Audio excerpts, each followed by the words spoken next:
Good morning, student. Today I am going to explain the lesson 2nd of class 8th science. Lesson name is microorganism, friends and foe. It means microorganism means the organism which we cannot see by naked eye, means हम उन्हें आँखों से नहीं देख सकते.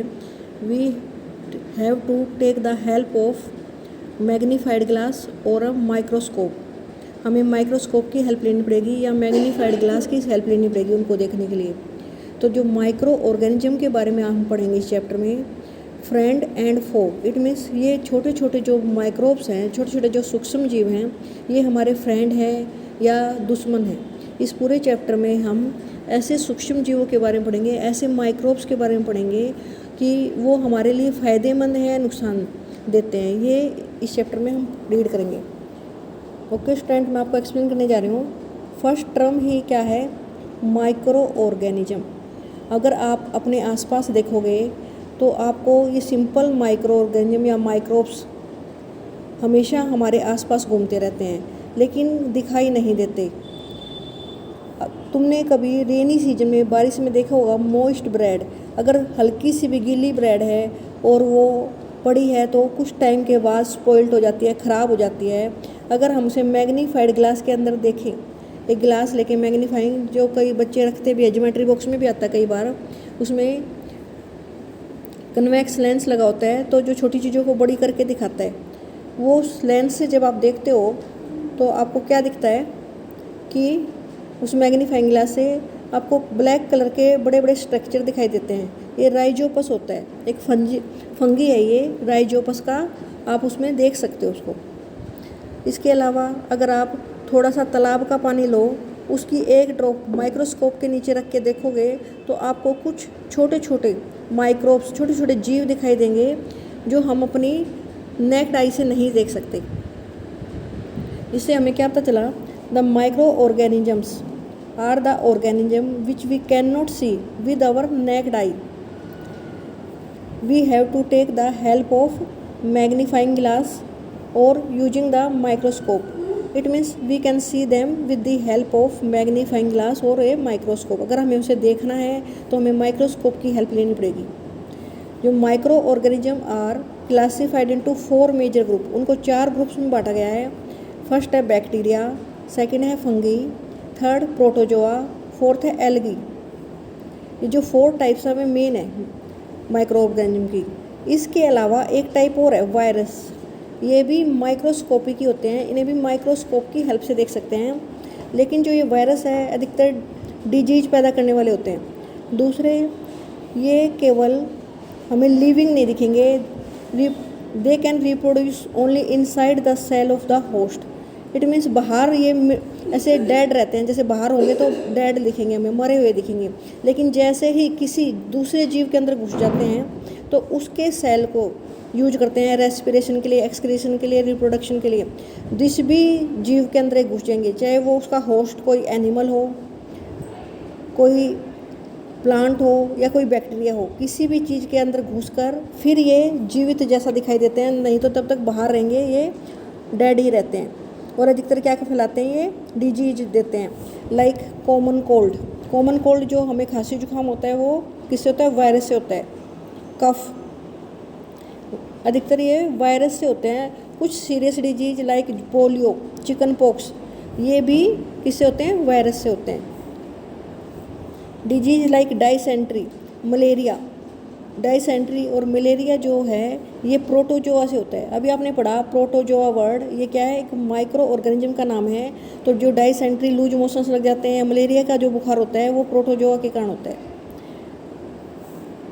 Typhoid, tuberculosis में TB, ये बीमारी बैक्टीरिया से होने वाली बीमारी है. तो आपको इस चैप्टर में ये भी ध्यान रखना है कि कौन से माइक्रो ऑर्गेनिज्म से, किस माइक्रोब से कौन सी डिजीज हो सकती है. तो आपको लर्न करना है. जो टीबी है, टाइफाइड है, किससे होता है? बैक्टीरिया से. डाइसेंट्री और मलेरिया प्रोटोजोआ से होता है. इसके अलावा कॉमन कोल्ड, इन्फ्लुएंजा, जिसे फ्लू भी बोलते हैं, जो बुखार होता है, कफ, कोल्ड, ये किससे होते हैं? वायरस से होते हैं. कुछ पिक्चर्स दे रखी हैं. जो ये पिक्चर्स हैं आपको अपनी नोटबुक में एक पेज पे ड्रॉ भी करनी है. ये सब क्या है, माइक्रो ऑर्गेनिज्म है। जैसे सबसे पहले बैक्टीरिया शो कर रखे हैं, कुछ रोड शेप है, कुछ स्पायरल शेप है। ये स्पायरल शेप वाले हैं, ये रोड शेप बैक्टीरिया हैं। ये चलामाइड, होमोनोज, स्पायरोगायरा, प्रोटोजोआ जैसे अमीबा, पैरामीशियम, ये अंडर किस कैटेगरी में आते हैं, प्रोटोजोआ के। ये सारी फंजाई दिखा रखी हैं। सबसे पहले ब्रेड मोल्ड, ब्रेड पे जो फंगस लगती है वो है। पेंसिलियम, एस्परेस, आपको ये सारी आपको ड्रॉ करनी है। इनमें से 4 या 5 पिक्चर तो आपको अपनी नोटबुक में ड्रॉ ही करनी है। लाइक एलगी लिख के आप 2-3 ड्रॉ कर लेना, या फंजाई लिख के 1 या 2 इनमें से पिक्चर, कोई भी 2-3 पिक्चर आपको बैक्टीरिया लिख के इस तरह से नोटबुक पे मुझे एक पेज पे आप ड्रॉ करके लेके आओगे। नेक्स्ट जो पिक्चर है वायरस की है। देखो वायरस इन्होंने कैसा दिखा रखा है, अजीब सा दिखा रखा है ना, जैसे रोबोट होता है ऐसा, क्योंकि वायरस की कोई शेप नहीं होती। वायरस जब ही एक्टिव होता है जब वो किसी दूसरे ऑर्गेनिज्म के अंदर एंटर कर जाता है, या तो प्लांट में या किसी एनिमल में या किसी दूसरे बैक्टीरिया के अंदर जाकर ही जीवित हो सकता है। उससे पहले ये डेड रहता है, क्योंकि उसके ऊपर सेल मेम्ब्रेन नहीं होती।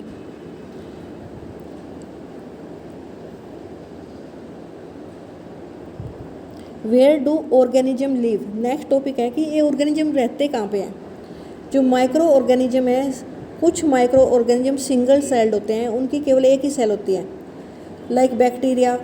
कुछ एल्गी भी ऐसे होते हैं, प्रोटोजोआ। और कुछ मल्टी सेलुलर होते हैं, उनमें मेनली कुछ एल्गी और कुछ फंजाई। ये यूनिसेलुलर भी होते हैं और मल्टी सेलुलर भी होते हैं। इसके अलावा ये रहने के लिए कहीं भी रह सकते हैं, चाहे वो कितना भी टेम्परेचर हो, ranging from the cold climate, बहुत ज़्यादा सर्दी हो, बहुत ज़्यादा गर्मी हो, इवन हॉट स्प्रिंग हो, बिल्कुल गर्म फव्वारे चल रहे हों, उसमें भी आपको ये मार्सी लैंड, इवन कहीं बड़ी कीचड़ वाली जगह हो, वहाँ भी सब जगह आपको माइक्रो ऑर्गेनिज्म मिल जाएंगे। चाहे कितना साफ़ सुथरा जगह हो, हवा में ये हमेशा होते हैं, गर्मी में हम मिल सकते हैं। कितने ज्वालामुखी जहाँ फटता है ना, वहाँ पर भी माइक्रो ऑर्गेनिज्म आपको मिल जाएंगे। इट मीन्स माइक्रो ऑर्गेनिज्म की लाइफ बहुत ज़्यादा स्ट्रॉन्ग होती है, ये कहीं भी रह सकते हैं। लेकिन अब ये कुछ माइक्रोब्स हमारे लिए अच्छे हैं। माइक्रो ऑर्गेनिज्म एंड अस, ये जो टॉपिक है ये हमें बताएगा कि ज़रूरी नहीं है कि सारे बीमारियां फैलाने वाले हैं। कुछ माइक्रो ऑर्गेनिज्म डिजीज फैलाते हैं, कुछ कैसे होते हैं, they are useful to us. तो हमें इस लेसन में दोनों ही पढ़ने हैं, जो हमारे लिए अच्छे फ़ायदेमंद भी हैं, जो नुकसानदायक हैं, वे दोनों ही हम इसमें रीड करेंगे। सबसे पहले हम फ्रेंडली माइक्रोब्स के बारे में जानेंगे। जो फ्रेंडली है मीन्स हमारे लिए फ़ायदेमंद है।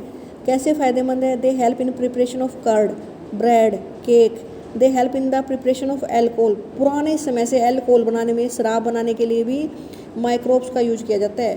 कर्ड दही होती है, ब्रेड, इडली, केक, ये सब माइक्रो ऑर्गेनिज्म की हेल्प से बनाए जाते हैं। दे हेल्प इन क्लीनिंग अप एनवायरनमेंट, ये एनवायरनमेंट को साफ रखते हैं। कैसे, कोई डेड ऑर्गेनिज्म है उसे डिकम्पोज करते हैं। हम वेजिटेबल पील्स, आपको पता है घर में हम सब्जी फ्रूट खा के उसके छिलके फेंकते हैं, वे छिलकों को डिकम्पोज करके छोटे छोटे पार्टिकल्स में, इनऑर्गेनिक सब्सटेंस में ट्रांसफ़र कर देते हैं ये बैक्टीरिया, और उसको किस में मिला देते हैं, मिट्टी में। मिट्टी से फिर उन्हें पौधे ले लेते हैं। इस तरह से वो एनवायरनमेंट को क्लीन करते हैं।